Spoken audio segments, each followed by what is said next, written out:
interview series in connection with Global Emerging Leaders Awards 2022. I'm Aparna G. Kumar, the Global Co-Chairperson of GCPIT and your host for the show. Global Council for the Promotion of International Trade is an organization based in India, South Africa, US, UK, and UAE with board and council member representation across the world. We at GCPIT believe in fostering leadership across different levels. Recently, we have been reflecting on the significance of perspective in our role as leaders. When we advance from being an individual contributor to a leader, our perspective starts changing. We gain access to new information, have conversations with new people, and think about things in ways which we didn't have to before. These changes or learnings have immense power, and we believe that this interview series will help us and many aspiring future leaders to gain new perspectives, especially global perspectives from these emerging leaders. Today, we have with us such a leader to tell us about her perspectives on leadership while leading her ventures. We have with us Dr. Shomdata Singh, who is a serial entrepreneur, currently running her third venture, Ascendus Global. Her last two ventures, an ad tech company and a crowdsourced multi-million-dollar fashion label, has been successfully acquired. Ascendus Global is a unified distribution platform for brands across global marketplaces, and she is racing it to become a unicorn in the near future. Dr. Shom is currently juggling between living on 3 continents. She is an angel investor, motivational speaker, and best-selling author. In 2020, she was designated as one of Fortune India's 50 most powerful women and became a member of the coveted invitation-only Forbes Business Council. She is a member of the Entrepreneurs Organization and India's Fora. Her thought leadership articles are frequently featured in Sunday Guardian, The Week, Economic Times, Femina, Grazia, and many more. Congratulations, Dr. Shomdata Singh, for being nominated for the Emerging Leaders Awards. We are proud to have you with us on our show. Welcome to the show. So much. Thank you. Thank you, Aparna. Thank you, Santoshi, and thank you to the entire GCPIT Council for giving me this honor. I'm humbled. As I was going through your profile, as I mentioned, I felt really proud, and I would like to hear from you. Before we talk about leadership, I would like to ask you, how did all this begin, and what is your background, and what are you currently doing? Absolutely. Well, I think all this started when I was just 14 years old. I come from a family of doctors. Both my parents are doctors. I was born in Calcutta, grew up in a family which was extremely academic oriented, but I had different ambitions in life. I wanted freedom and I wanted the ability to do something of my own. So way back when I was just about 13 or 14 years old, I used to go with my father frequently to Calcutta Club, which was then frequented by the likes of Tata, Khaitan, and Birlas of the family.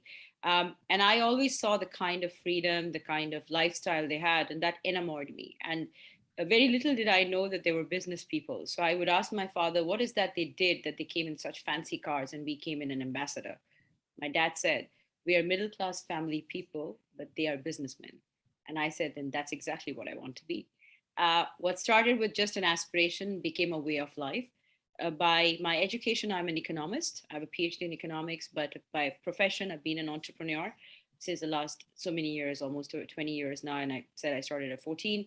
I started by staying in a paying guest where my hustle as an entrepreneur started, doing small things like making homemade chocolates, ghostwriting for people, and including doing other activities that got me a certain amount of stable income. From that to at the age of 23, starting my ad tech company, getting acquired, owning multiple different D2C labels, from an Amplicel to a Biotivia, Smart Vitamins, Erotica, that's the fashion label you were talking about. I own multiple labels. Most of them are acquired today. And that gave me the vision to start Ascendus. My dream has always been about one thing. Like Swami Vivekananda says, take a risk in life. If you win, you'll lead. But if you fail, you'll guide. And I think for me, failure is a first attempt in learning. And that's the way I have built my team. That's my form of leadership. And at the end of the day, what I want to do is leave a legacy behind that if you put your mind to something and you do it with all your heart, impossible is nothing. Very few girls from middle class family in India, or rather even across the world, get an opportunity to live their dreams or be an entrepreneur. You know, if you see even in today's world, out of the $1 billion of funds that goes into funding entrepreneurs, only 3% comes to women. I want to change that. I want to change the way women are looked as an alternative and women have to constantly break glass ceilings. I think that's my style of entrepreneurship, that if I can leave that legacy behind where more and more people can feel motivated to do something on their own, thereby giving employment to thousands of others, I think that's the future of any economy. I think that's an amazing journey you just shared, and it's really, really inspiring to hear about your dream. As you said, if you dream big, impossible is nothing. And if you had to pick 4 or 5 words or short phrases to describe how a successful leader in a global environment operates or behaves, what would they be? I think one of the most important things, and these are things that, of course, they're all my phrases, and the way I look at leadership is very much very similar to a few things, right? Like I first said that one, I'm very inspired by Swami Vivekananda, so a lot of his teachings have gone into guiding me. But one of the things that I look at from a leadership style is a leader is someone who knows what they're not good at and therefore hire people who are better than them. Leadership is a word about awareness. Leadership is about giving, because at the end of the day, you can't lead if you don't know how to give. You can't lead if you don't know what you're not good at. Those are very important things in life that you need to be aware, right? So these are things that I live by as a leader. And I always believe that if you lead, let others grow too. If you lead, nurture others too. So when I said that, take a risk in life, if you fail, you'll guide, and if you win, you lead, that's very true. Because at the end of the day, if you don't have those kind of value inculcated within you, if you don't have that kind of a thought leadership, you won't be able to scale. The other quote, which is, of course, it's all mine, is that everybody is born exceptional. Some choose to be ordinary. If you think about it, when we were born, none of us had the skills we do. None of us had the education we do. We are all a product of nature versus nurture. And nurturing is not only the job of our parents or our friends or the environment we grew up in. Nurturing is our own personal responsibility. If you cannot inculcate knowledge within yourself, if you don't read a book, if you don't explore the world, if you don't talk to others, if you are not in a journey where self exploration and evolution is an important part of your life, you'll never be able to learn and grow. So these are things that one has to be extremely aware of, that at the end of the day, you are born exceptional. If you decide to lead an ordinary life, that it is on you. It is not on the world. It is not on your parents. It is not on the educational system. It is on you. Because when you hear a story of a daughter of a rickshaw driver becoming an IAS officer, how is it possible that her environment was any different than yours? Right? So it is the desire. It is your own ability to be exceptional that drives you to that. So that is something that I believe, that if you believe that you're always exceptional, you'll thrive on that. Yeah. That's a really amazing thought, and I really love that. Some people really choose to be ordinary. I loved it. And how would you describe the differences in the organization culture between a global environment and a more local or regional environment? I think that, in today's world, especially if you see a country like India or even Dubai, you live in Oman, half of the population is expat. Or if you live in any other geography, or in United States, and when you look at New York, it is people from across the world who live here, right? Today, everything is global. If you look at culture, I think culture comes more from a top-down approach. If the leader himself or herself build an organization that is a knowledge-based organization, an organization that is not driven by the certificate of education, which I call as literacy, and education is more about knowledge, then a lot of things can change. If an organization is about empowerment and distributed leadership, then whether it is local or it's global, you'll see that the environment is the same. The only thing that changes when you're just within one country versus what you're doing globally, like we are, sometimes it is about managing different resources and different expectations, because everybody comes from a different background, right? We all are very unique as individuals.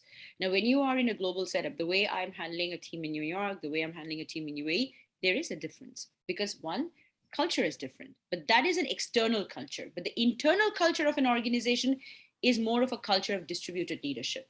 If you as an individual constantly have control on everything, then your company cannot grow. But you empower others, you believe in their skills, you let them excel, and you guide them, then you know you're building an organization that is global. No matter how much it scales, it is always going to have a rooted culture value system. Like, even though we are distributed in different parts of the country, all of my team members have a certain set of Vedic value system, is what we call it, because I'm a student of Vedas. And Vedic value system is all about scientific knowledge applied with philosophy, but rooted in culture, right? Because philosophy is the foundation of science. Now, when you are looking at from that perspective, then you'll always be able to respect somebody else's point of view, right? Means if you see in Veda and Rig Veda, there is a saying, Ekam Sat Vipraha Bahuda Badhanti, means everybody has one goal, they have different approaches. And everybody's approach should be respected. And that's exactly the culture that we have. So whether it's local or global, if you know a few fundamental things, hire people who are good than you, understand that everybody is unique and treat them with respect and integrity. Third thing is create a knowledge-based structure and distributed leadership. Everything works very well. Perfectly said. And how is your company's purpose evolving? We want to go IPO. We want to be one of the youngest company in the shortest period of time to go IPO, and we want to go IPO in NASDAQ because I don't think in the last 30 years an Indian woman-led business have gone IPO in NASDAQ, and I think that will send a great message back to the country that if you dream and you dream with conviction, it is doable. And I think if that is the kind of message we can send amongst the youth of the country, and India has the largest youth population, imagine the kind of revolution and evolution that the country is going to see, right? So I think that's the vision that we are growing with. We want to be very good at what we do, which is what we already are, but we want to do it with integrity, without losing compassion, and most importantly, without letting the knowledge get away from the company, which means constantly learning as a culture is something that we want to inculcate and allow to thrive. That's amazing. Wish you all the very best in that. And what is your opinion? How companies should approach digitization? I think you have a not-for-profit in India, right? A Digital Leadership Institute. So that's right. What is your, what is your opinion on that? That's a beautiful question you ask, Aparna. The thing is, we've been digital for a long time, right? Almost about 3 decades now. Imagine we've become so digitized that Internet Explorer has now become obsolete, right? They shut down, right? So what has happened? Today, we spend so much of our time on laptops, on desktops, on iPads, on iPhones, I think, including me. I think what happens is we are all very interconnected, which means all of us have access to information, data at a large scale. But most important thing in digitization is utilization of data with integrity and ethics, ensuring that the people around us and us, we are consuming something that allows us to not only interpret and share that in an authentic fashion, but not allow the digitization to create an economy where it is full of falsification and absolutely lack of authenticity, right? Which is super important. Now, what has digitization done? Digitization has opened the avenue for knowledge in multiple different dimensions. Even my not-for-profit DLI, what it does is it goes into the rural aspect of the country where the resources or the youth of the country do not have access to the kind of economic stability that we do, and help them and nurture them to have access to a digital economy, a digital infrastructure, digital education. Because like I said, all of us are equal, Aparna. It all matters the kind of access and knowledge that we have, right? If we can bring that kind of an access to the backward classes, to those who have limited economic resources, can you imagine the revolution we're going to drive? Digitization is not only application of technology in your company. Digitization is not buying your daughter an iPhone or an iPad. Digitization is not about, sitting on Instagram for hours. Even I do. That is not digitization. Digitization is access to knowledge and information, to the backward, to the people with lack of economic stability, using whom the country can develop. And we hire some of those people into our organization. Aparna, that is the role of digitization. We don't just coach them. 55% of the team that I have come from tier 2 and tier 3 cities. They do not belong to an IIT and IIM. They come from absolutely backward classes. And if you ever come and visit our team in India, you'll see we have people with different abilities. We have people with different skill sets. Some of them don't even have a degree. To me, degree is not education. Education is the ability to learn that doesn't come with a degree. So that is today's real story of digitization. If we can do that, and if we can empower and educate and actually align people to a larger vision and goal, and not just focus inward but outward, I think we are unstoppable. And that is something women are good at. I know Santosh is on the call, but women have 2X chromosome, Aparna, and there's a reason to it. The 2X's make us very powerful, and that allows us to nurture, harbor, and create life. The power of creation is as equivalent to being closer to God. That's why even in the Vedas, they say, Strihi Brahma Bahuvit, which means, woman, you're the ultimate source of enlightenment. Thou enlighten us. That is the power of woman. So we are not to woo a man. We are a womb plus a man. And that's what the word woman stands for. That's a beautiful thought. It shows that you've got a beautiful heart as well. And I really I feel that the people listening to this should adopt this. And really, I salute you for what you are doing. And what was the my next question would be, what was the most challenging difference in leadership or culture that you had to understand and overcome in a globalized economy? Acceptance that women can lead. Till date, we have to battle that up and down. Like I said, that the vision of a woman's role to just be a womb, to a womb plus a man, is a huge glass ceiling that we are breaking. It's not easy. It's still a male-dominated bastion. Not everybody in our fraternity can take enough risk. They don't feel the comfort to take enough risk. So you have to push yourself to prove a point. When you're hiring people who are men under you, you still have to establish yourself as a leader. You can't have a gender then. In the world of entrepreneurship, you have to be genderless. They have to see you as leader, and leadership cannot have a gender. It can't be a man or a woman. It has to be someone who can inspire, elevate, and lead. So these are very important qualities, right? So if you have to be an inspiration, they can't just think of you as a woman. If you have to create that sense of aspiration that let's work together and do something good, they can't see you as a woman. Even today, that is the biggest battle women are fighting. And it is going to be a long one till we change it. And that's why women have to build more communities. We women have to create more indulgence in kind of supporting each other, which is something rarely we do. We are there for you, but it doesn't happen in action. We need to create more women focused funds, which is going to help women, because statistically, women-led business are 79% more successful than men. Yeah. And that's why you see the biggest banks of the world are run by women. But the best chefs of the world are men. So men are good in kitchen and women are good with money. I think that's the change we need to drive. I agree with you in many of it. I don't know if I should say that men are good in the kitchen, because we have a man here. The best chefs of the world. They're really good. Yes. And my fiance, who's a Danish lawyer, he's one phenomenal chef, and he cooks some of the best meals. And I appreciate that. And he's also someone who supports me and elevates me and makes me stronger. So he's a big support system to me. And he appreciates me because he's grown up in an environment where women are deeply respected. In his country, they have a women prime minister. They have a queen who's driving the thought process and leadership.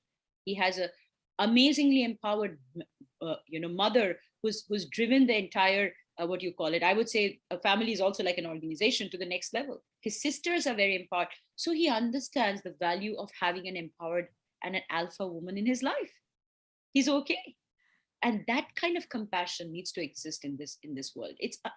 I'm telling you, I have a phenomenally empowering father. My father always told my mom she's a better doctor than himself. But do you know why? Because he grew up in an environment where women were meant to be supported. Shakti is powerful. You don't just worship Durga.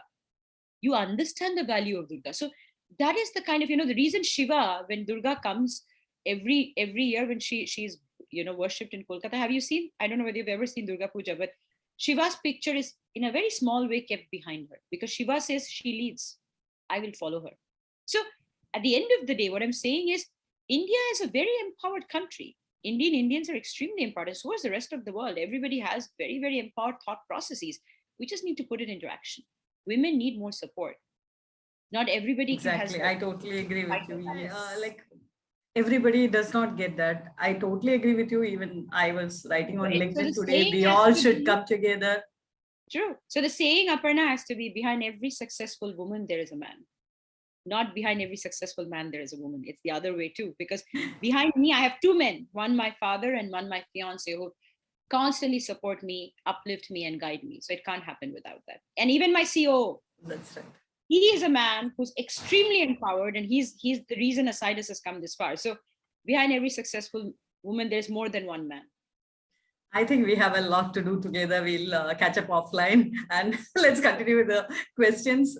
I was about to ask you what different perspectives do you bring to the business and the non-profit organization as a leader? I think you have beautifully already answered that. Would you like to add anything to it? No, I think it. Like I said, my whole leadership is rooted in empowerment, and that's what I do. Whether it's in the not-for-profit, whether it's in with my team, that is the value and that is the thought process that I drive, and that is pretty much my style of leadership. And what advice would you like to give to someone who has taken a senior leadership role to be more impactful in the role they have taken up? Like I said in the initial part of the discussion, the greatest quality of a leader is to know what they're not good at. So if you've taken a senior leadership role, there is a great example I will share with you guys, which is of Satya Nadella when he took over Microsoft. And he was an executive vice president of the cloud and the software business. And when he became the CEO, the first thing that he did was sit down with his team and understand what can he do better to change himself, his style of leadership, so that he could empower his team and empower Microsoft to become the leader again. It was doing well, but it was losing its touch of innovation. Imagine at his level, and if you watch some of his interviews, you'll see how he says, I don't know everything. I don't understand everything. Sometimes I take a book and I don't even complete it, but I try. Knowing that a part of being a leader is also being human, is to knowing that you're not God and you don't know it all, is a very important quality of a leader. So if you're taking a senior leadership role, one, know what you're not good at. Two, hire people who are better than you. Three, create a distributed leadership thought process, because people should know that ego is not what drives an organization. Empowerment does. So these are qualities I think important to nurture. And those people who are aiming to come into the global leadership, are there any training or resources such as coaching or mentoring to help you be better? Or is it just a lot of practice? I think, there's a beautiful saying that, at the end of the day, practice just, is something that makes you better. But the truth is, there is enough knowledge today that is available. I think whether you want to take a course at any of the, great universities that are available today, which teach you about leadership, there are enough and more curriculum available on Coursera that teach you about leadership. There are enough personal coaches, like I have one, that constantly grooms me, because we all are getting better and evolving every day. I think there is enough knowledge, there is enough resources, and that's another part of digitization, but there is enough and more knowledge. Most important is the utilization of it. So if you are aware of what you need and you want to coach yourself and get a coach, I think that is the best way to becoming a better leader, because if you don't have external guidance, it's very hard for you to scale and grow. And are these resources available to the broader leadership team within the ecosystem itself? I think it is very much. I think something like a GCPIT, what you guys are doing, to a lot of other, resources that are there. Like even I'm a part of Entrepreneurs Organization that only focuses on leadership, grooming, acceleration, and knowledge and stuff like that. Of course, it's a invite only organization. You need to be at a certain revenue level to be a part of it, but there are enough and more. If you see the likes of NASCOM, the likes of TIE, they all have enough and more guidance, resources, knowledge that is constantly grooming and helping leaders grow. So yes, I think there are enough and more knowledge and resources. It's about people being aware of how to utilize them and kind of put them into action. Right, I agree with you. And we have seen what the pandemic has done to businesses globally, right? And what have you learned from leading in this crisis? Every adversity is an opportunity. Every big industrial revolution was preceded by a pandemic. Our company grew by 700%, and we are extremely profitable, and we are continuing to grow. What the pandemic did is pandemic allowed people to revalue and reevaluate where their fundamentals lie. It has changed the way a lot of industries function and work, and most importantly, e-commerce. People have understood the value of e-commerce consumerism, and there is a huge diversion and focus is why you guys see so many big companies are constantly getting funded in the D2C space, and that's only going to continue to grow. So at the end of the day, what is very important is to understand is that while people look at something as a challenge, you have to look at it as an opportunity. That's the only way an entrepreneur and a leader can grow. And since we were discussing about women supporting women, how do you promote diversity, equity, and inclusion in the workplace as a leader? Again, diversity is not something that can be taught. It has to be something that comes from within, right? It is a very cultural thing where people we hire is not hired based on the color of their skin, not hired based on the gender. They're only hired on the basis of the skill. That is the biggest form of diversity, that you create a skill-based culture and a skill-based economy and not a race, color, gender-based economy. That is not how we function. Inclusion comes with ideation, comes with compassion, and comes with acceptance. We have a very open culture where everybody can share their ideas. Everybody can come forward and share their vision. We have a culture of sense making. I don't know if you guys have heard of it. The idea of sense making is pay attention to the needs and thoughts of others, which means everybody has a great idea. Is it possible to execute it? No, but doesn't mean you're going to rubbish it. There's a sense of acceptance and compassion that has to be shown towards that idea. Also, sometimes anybody in an organization, when you're running a large organization, you have to deal with stress. Like, I have to deal with stress. My second layer has to deal with stress because we're growing constantly. But how do you combat that? That is also very important, right? So unless you have diversity in terms of the very thought process, you can't create inclusiveness. And if you don't have inclusiveness, there can never be innovation. And inclusiveness is the inclusiveness of ideas, inclusiveness and acceptance of people's ideologies. If you don't have that, you can't create a culture of innovation. So that's the way a Sidus functions. And before we close, what would you like to advise the entrepreneurs who are dreaming to be unicorns? Unicorns are a myth. When I pitch myself, I always say I'm building a company that does $1 billion in revenue, not in valuation. Because the word valuation comes on a lot of different predictive perceptions. The world is not built of perceptions. If you look at how a Tata, Birla, Khaitan, or even a Walmart or some of these biggest large organizations like Amazon, etc., were built, they were not built on the story of valuation. They were built on the story of actual revenue and transaction.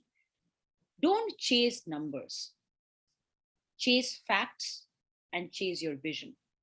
Everything else will happen. If you have a vision, the most important part of it is to make it into reality. What are the key aspects that is needed? The first and the most important aspect is resources and people.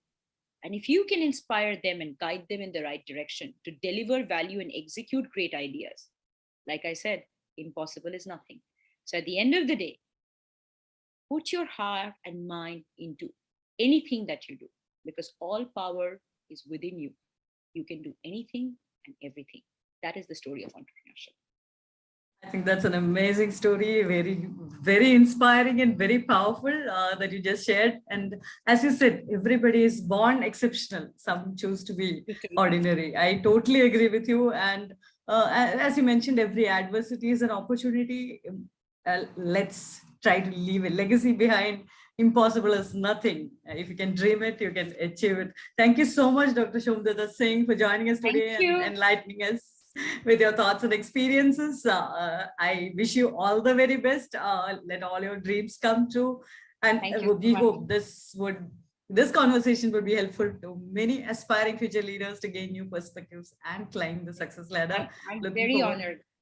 I'm very honored, Aparna. I'm I very think we honored. have a lot to work together. As I was talking to you, I could really feel goosebumps, and I think we have a lot to do for women, especially, and looking forward to associating with you in the future as well, as I said. I'm And looking forward to it. if you, yeah. Sure. And as you know, I don't know if you are aware, we are on a mission. It's called Impact Mission 2030, a mission to impact the lives of 100 million entrepreneurs. We would like to invite you to join us to be part of this game-changing mission. Join us as we build a global community of great leaders from 190 plus countries by 2030. We are very excited. And I think what you're doing is extremely, extremely game-changing. Kudos to you and GCPIT. And I'm honored to be a part of this and being nominated for this. Thank you so much. So much. And to our listeners, you can contact us through mail, or you can find us on all social media as GCPIT Global, or mail us at contact@gcpit.us. Join us as we come back with another emerging leader to inspire us and share us their perspective. Till then, this is Aparna Kumar signing off. Take care. Bye-bye. Have a great day. And thank you once again, Dr. Shomdata, for joining us and inspiring us. My pleasure. Bye-bye. Thank you.